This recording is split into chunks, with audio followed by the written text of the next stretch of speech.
So I thought I'd kick it off by saying, obviously, welcome. And I don't want to introduce you, but would you be able to introduce yourself, just a little bit about what you've done? Sure, yeah. My name's Aideen McQueen. I've been a stand-up comedian for 12 years, about 5 professionally. So there was like 7 years of just learning how to do it and getting some paid gigs. And now it's my full-time gig. I used to be a primary school teacher. Oh Surprise. wow. Yeah, yeah. I loved it though. I loved it. But then when the Yeah. comedy took over, I went for that. And so now I do comedy all the weekends. I have a little comedy school in Dublin, and my Yeah. graduation gig for my students was just there. I also teach a bit of comedy. I write for people, and I will Oh, okay. do any gigs in clubs. I will do occasional events, everything like that. So yeah, I'm kept busy with it. Yeah. Do you find it hard what you do? Do you find it hard to get, a lot of people will say, oh, I can't, what you do is so, I couldn't imagine doing what you do. Is that I something that know you, people like nurses and say, "Oh my God, you're so brave," and I'm like, "You're on the front line. There's babies that you're saving." I'm like, "I really isn't that brave." yeah, I had a soldier from Afghanistan at one time. You're so brave. I'm like, brave. not Um, quite the right you know, connection there. yeah, yeah, it depends. I never was shy. Like I was never a shy person to talk. Yeah, So that is whether it's a good or bad thing. I could say anything. So that's always been in me. So I yeah, could just tell people inappropriate stuff when I was a child. You're fat or whatever, and my mother would be so embarrassed because she was very prim and proper. So yeah. I used my weakness as a superpower and became comedian, Oh wow, basically. wicked. Um, so when you were starting out, was there any sort of were there any sort of challenges that you think you found um, getting into the comedy or getting into that, breaking away from your job? Was that something that you found was quite difficult to do, or Difficult to do. Well, it depends on how talented you are, I suppose. Some people are just super naturals and they yeah, are either able to very well mimic somebody or they're just really funny in their own way. And they will get picked up very early on by winning a competition. So people beginning will do competitions like So You Think You're Funny, The Amused Moose. There's a yeah, load of competitions.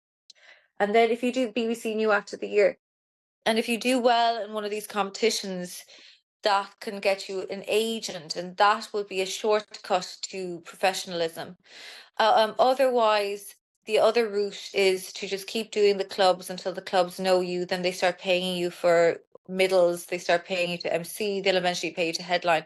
That's the route I took, like really a slog, yeah? because I wasn't picked up by competition straight away, Just trying to and it took build me. those relationships. Yeah, build relationships, be go to the gigs, do loads of open mics, just be sound, keep to your time, like don't get really drunk. I mean, I've made those Yeah, mistakes as well. Not anymore. And yeah, network well, because often you be driving to a gig with somebody, so you don't want to be a brat. yeah, Even though being brat is really fashionable at the moment, you want to be pretty cool as well. So all of those things play in.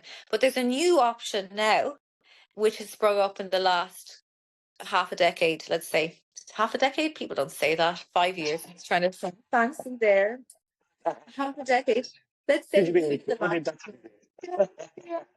I've suddenly like I'm Hyacinth Bouquet. Um, so that's option one is be brilliant from the start and get into a competition. Be a bit different. And option two is work really hard. I mean, you have to be talented as well, but I'd say Mm, I worked really hard. And option three is do videos. So you're yes, getting big on TikTok, you're getting big on Instagram, you've got a following on YouTube and Facebook. Not so much Facebook, but you get a following and then they yeah, come to the gigs. So especially yeah, over COVID, there's a few comedians that really didn't do the circuit, did TikTok and then started doing the circuit. So you yeah, don't have to be doing all these open mic gigs to get better. You can just do stuff on your phone. And there's a load of them and they're really good, and they found their voice and they found their audience. So I would say if I was able to and if I could do it again, I would go the video route because it's much yeah. better. But then I don't regret it. I have a good life now and I have a good career, so it's No, fine. well. Yeah, but Well that's the done. 3 ways that I can see of getting into comedy. You can't fake it because no matter what, you have to make people laugh. So You there you mentioned go. about TikTok and Facebook and social media, etc., being such a powerful tool, i.e., even recording just videos. Um, do you think? How do you see the industry evolving? Do you see? Obviously, you've said that it's going more in that direction, but also, do you see? Do you see playing a good role in comedy, or uh, Yeah, I see in it playing a terms of the good role current in state? comedy. Yeah, Definitely, you can like I mean, it gives people direct access to their fans. So before you yeah, probably had like comedians on the TV and they were comedians that everyone liked. But now you can have the comedian who talks about pregnancy or the comedian who talks about I don't know, loving bananas, and everyone's like, we yeah, love bananas too, we love him. So you can really find a niche audience. So there, yeah, it's more democratic. More people can make a living doing comedy. It's more spread out. But then somebody comes to Dublin, let's say, and it'll be like Giggles McChuckles, and I'm like, I've never heard of this person, and they fill out a big venue. And you're like, oh, they're really big on TikTok. They have a huge following in such and such a scene, or they're in Comic Con, or so you've all these comedians that not everyone's heard of, but their fans love them. And it's mm. great. These people can make a really good living, not being household names, but having found their niche. So And I think it's fantastic. It's strange because when you go to a club now, somebody who's just doing comedy like 6 months will come. They'll have a big camera. They'll make a big deal out of putting up the camera. They might yeah, even have a second camera. They're only doing yeah, five yeah, minutes, and they do this. They do their gig, and then they've recorded it just to get the crowd work video. So they're yeah, going straight. The gig is secondary to the video, and it yeah, does annoy some of the older comedians, especially if you're emceeing yeah, and you're hosting and you do crowd work, and then this other person goes and does more crowd work because they want the crowd work video, which is yeah, very sure, fashionable yeah, at the moment. But yeah. I haven't seen as much of it. It happens occasionally, but not that much. So things are What definitely changing. in terms of recording the shows, or Yeah, in you don't terms of see? people record the shows, it's all the show is just a gateway to getting the video, and the video Yeah, goes up on social. Yeah. yeah, yeah. Um, so uh, one of the most interesting questions I could think of before sort of speaking to you was, um, obviously you're a female. How do you find that through the industry, and navigating through the industry as a female? Me as a comedy promoter, let's call it. I'm seeing a lot more women, females now on the circuit. Oh yeah. I think it's really powerful, and I think it's a really good thing. I personally enjoy listening to female comedians. How have you found that? Being that way, navigating through the industry to the point where you're at the moment. Really good. I've had a really good Yeah, experience. Yeah, they like statistically, I think now this is 10 years ago when I started, but statistically 10 years ago, 8% of comedians were women. And it doesn't feel like that, but if you go to the open mics and the Red Raws and the what you call it, the gong shows, yeah, it could be 13 men and one woman. So at the starting level of comedy, definitely there's only about 10% are women. So but at gigs, and you probably experienced this as a promoter, most promoters will try to have at least one woman on the bill. So if you're doing a yeah, professional show with an MC and 3 acts, you are 10% of people, but you're going to get 25% of the gigs. So I got a huge advantage being a woman over men who right. were as good as me or even a little bit better than me. I would get the gig over them for variety. But you still have to be good, but the doors open for you more Mm. easily if you're a woman, for sure. Yeah. It's great. Yeah, It's really, really good. as a promoter, you do think about diversifying the bill.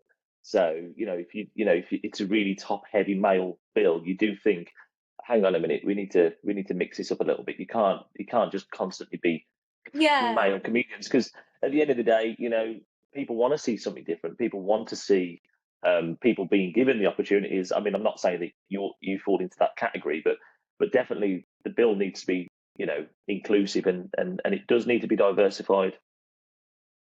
Yeah, it does, because your audience is probably going to be 50% women, so they Yeah. appreciate having a woman, and the same, representation in sexuality, gender, and race as well is good. Not religion, nobody really cares, but definitely all of those things. I don't think they do. Oh, like, oh my God, she's Catholic. No, nobody cares. But yeah, yeah. So there's more effort. I found Yeah. I after let's say hashtag Me Too and Black Lives Matter. And so during COVID, my career obviously took a dip because there weren't the gigs. But then once Mm. COVID passed, I found I was not having, people were reaching out to me to give me gigs. So Yeah. there was never a problem. Yeah, it was great. And thankfully, I could see why it could be annoying for a lot of guys who maybe they're straight white men and they're good, but Yeah. they're not getting as many breaks as I would. So I'll admit that, but I'm going to take it while I get it. Yeah. Absolutely. Absolutely. Yeah. So moving on then a little bit, uh, what's who has been throughout your career, whether it's professional comedian or musician or even a family member, who's been the most inspiring person for you in your career, as you've got through that? So when I started comedy, I was really enthralled with Irish comedians like David O'Doherty and Dylan Moran. I think I tried to be Mm. like Dylan Moran. I started like this cool drunk. Yeah. Didn't work. I just didn't have the panache. I didn't have his rhythm. I didn't have the Uh, panache. His whole persona oozes of that. And I used to mm. think that was a kind of a character, but I met him and I was like, you know, It's he actually is him. that person. He is that person. He lives that life. He's not faking Yeah. it unless he's the most amazing method actor ever. And he's a lovely man as well. Like, Yeah. he doesn't care about being famous. He'll just chat to, like, if he was at a party, like, and I have thankfully been at stuff that he's done before, and we've been on the bills together. He will chat to the doorman. He will chat to the girl who's Yeah. waiting on the tables. He's really interested in people, and that makes him a good comedian. He listens to Mm. people. He's not watching out like a lot of comedians for this next celebrity to chat to. He will be looking to the most normal person in the room, because that's real to him. And Yeah. other Yeah. comedians may be pedestalizing him a bit. So that I find that very interesting and inspirational. And he'll always want to find out about you, but not about your comedy, about your actual other life, what you used to do, what you do for hobby, what's your sister doing, Yeah. Yeah. which is pretty cool. Well, Um, that's interesting that you say that. How do you find comedians on the circuit generally? Do you find it quite a welcoming sort of environment? Yeah, it's pretty Yeah. welcoming. It Yeah. is. Yeah. Yeah, I find it. Comedians are always slagging themselves off, like, oh, we're really this and we're really that, and but it's in general. There's a level of professionalism. Mm. So, okay, so when I started comedy because I used to work for a comedy festival when I was a teenager in the 90s and the noughties. There was a comedy festival in my hometown called the Cat Laughs. It was the biggest comedy festival in Ireland, one of the biggest in Europe. It's Mm. reduced in size a bit then, but it was quite radical to have it. And I got to see fantastic comedians at a young age. Like, I'd be just putting out chairs and stubbing tickets and getting people seated. And but then you'd get to watch the shows. So I saw fantastic acts from a young age. So I was really enamored with comedy as a teenager. When you see Dylan Moran when you're 14, like, it's going to stick with you. Yeah. Dara O'Brien, Phil Kay was a huge influence on me as a person. And Yeah. what I loved the comedy, but what I loved as well was these people were these very wild men, right? Who Mm. managed to live this wild life, this bohemian life. They would be kind of drinking in the daytime. They would be like just having the crack. They would be very open and friendly with everybody. There was like Maxwell was like that as well. Andrew Maxwell, Phil Kay, Dylan Moran. Um, they would just be fun, and they were joyous with everybody. And I mean, I just thought that's it. If you could do that for your living, you could make your Mm. party the life. And in the 90s and the early noughties, there was a kind of a comedian that was very scattered and disorganized, but fun. And they weren't that professional, if you know what I mean. They were just really funny. And I Mm. think since then, there has a level of professionalism has come in. where if you go to a gig, it'll almost be like people are preparing for their A levels. They're writing stuff down. They're all in their own Yeah. heads. Nobody's drinking. Now, I don't drink anymore as well because I drank too much for ages, But there's a level of professionalism now. There's a level of people who went to Oxford. There's a level of people who see it as a career because it's on the TV. And so you don't get that maybe crazy side as much anymore, which is a pity, but you also get people who are very serious about their profession and their craft. And so it's not and they're generally nice and they're quite balanced, normal people, really, hardworking and writing a lot. Yeah. So it's welcoming. It's I not suppose as a lot rock of and people roll as have it used to be. It's not as rock and roll at all, in my opinion. It's a different kind of person. Like, so many of them don't drink anymore, and so many of them, like, do Pilates and intermittent fast and do marathons, recycle Yeah. perfectly. Yeah. So it's Mm. that answers your question. I don't know, but I think I was practicing comedy for this kind of rock and roll life that eventually I couldn't do anymore. Yeah, no, it absolutely does, and I see that. When we have comedians, there's an A4 book. It's not even an A5 notepad. It's a full-on book. And they're writing things down and they're preparing before a gig. And then I'm looking at the room thinking, God, there aren't that many people in there, so I don't know how much more material you need. You do this I every know the day. spreadsheet energy. They're looking at what can I do here in my practice to improve? What do I need to, it's become it's codified now, comedy. It's become something that there's books on it you can learn. I mean, I teach a little comedy school, and Yeah, so there is a practice that you can, you can't get better and you can learn stuff, so definitely it's become less of a crazy art and more of a craft, if that makes yeah, sense. yeah, sure, yeah. So I've seen. So I think it's a good time to wrap that up there, and thank you for coming on. Thanks for having One me. That's absolutely an absolute pleasure. I've seen quite a lot on your social media at the moment. I know you. It looks to me like you're a resident in a comedy. Is it called the Crack Den?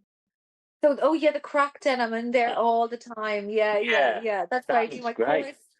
It's fantastic. If you come over to Ireland, you should come over to the crack Absolutely. den. Yeah, I do a lot in the Laughter Lounge, the crack den, and the International. So it's great. Yeah, But you I have a speak few Gaelic as places. well.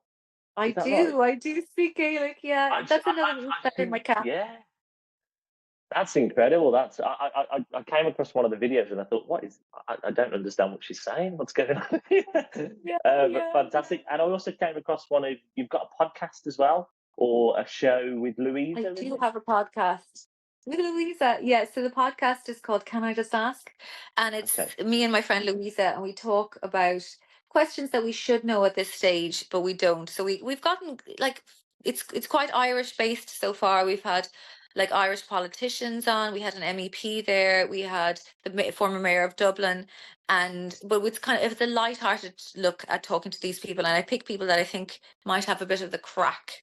Yeah, Not just yeah, going to be yeah, bright sure. lights talking about like rent allowance or something. Yeah, so it's been good so far. Yeah, it's good. It It's looked just great. Yeah, a really good setup in that. I thought it looks absolutely brilliant. I've seen quite a few people do it, and it just looks smart. It looks exactly like it should do, and yeah, it looks like you've got interesting guests on there as well. Well, from the two that I saw anyway. yeah. I've got a great Gen Z guy to do all of that stuff. So that's what I need. It's like outsourced. Yeah. Don't Absolutely. complain about Gen Z. Use them. That's my tip. Because they're cheap. They are cheap and they know what to do. Okay, don't Absolutely. employ a millennial. No, Gen Z all the way. Yeah. And have you got anything else coming up that would be worth letting us know about? So I have, yeah. So I'm doing a festival called Paddy Power in Dublin this weekend, which is great. But then I'm going to be in Edinburgh for the whole month.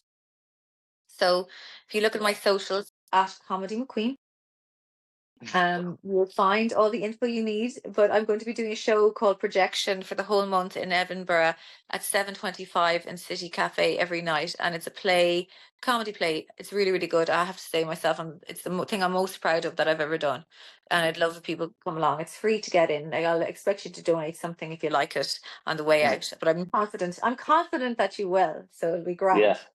fantastic.